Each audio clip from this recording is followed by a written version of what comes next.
I think Luminar's got great prospects. Please, it's up and down, up and down.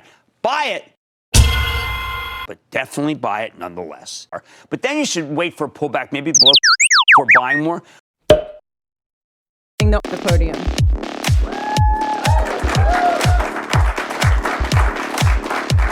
An absolutely fantastic, a super exciting day for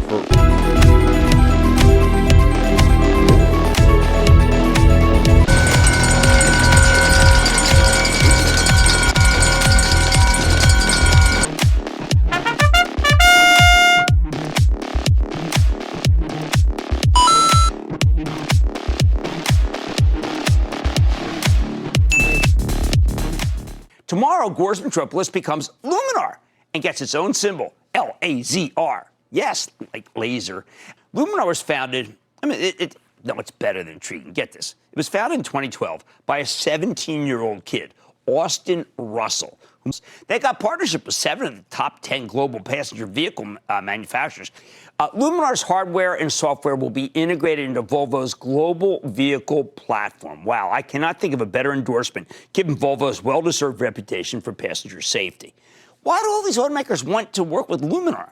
Well, first, you need to understand what separates LiDAR from competing technologies. For something like autonomous driving or even advanced driver assistance systems, your car needs to be able to see. Most commonly, they use cameras or radar. Cameras are cheap, and they're good at distinguishing different kinds of objects, but they're borderline worthless in bad weather, and their depth perception is completely unreliable. Radar works in any weather. You send out radio waves, they bounce back off of anything solid. The problem with radar is that it's meant for long-range detection. That's why we use it in airplanes. For short-range imaging, which is what you need for self-driving cars, radar doesn't give you much detail, and it's not great at picking up smaller objects. In other words, it's not good enough for a self-driving car.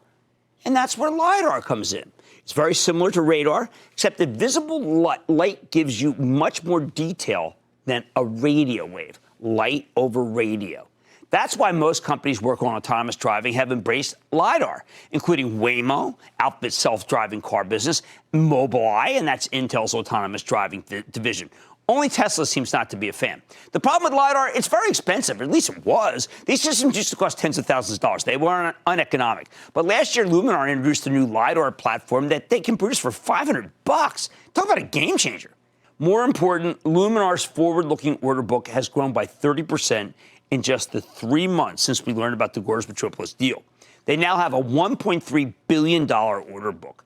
They already have, $1.3 billion. Plus, unlike the electric vehicle stocks, which spent last month rocketing higher for no particular reason, Luminar has real catalysts. They won a major design contract with Mobileye less than 2 weeks ago that caused the stock to soar. Gores Metropolis, the SPACs Luminar merging with, was at $10 before the Mobileye news. Now it's at $18. That actually makes sense because remember, Mobileye is one of the 2 big ones, and that's owned by Intel. It was a fantastic endorsement, and a lot of people, Mobileye works, okay? There's some hair on it. The Gores Group, the private equity firm behind Gores Metropolis, doesn't have the best track record with special purpose acquisition companies, at least not when it comes to the public fellow shareholders. They have a history of doing deals that underperform. Still, I think this stock is absolutely worth owning at the right price. Given the turmoil in these high-tech auto SPAC stocks, I recommend taking this one slowly. But then you should wait for a pullback, maybe below 15 before buying more. Worst case, it keeps falling. You can keep buying another tranche under 13. What can I say? For SPAC, this thing's practically a bargain. I think Luminar's got great prospects. Please, it's up and down, up and down. Buy it, but buy it slowly. But definitely buy it nonetheless.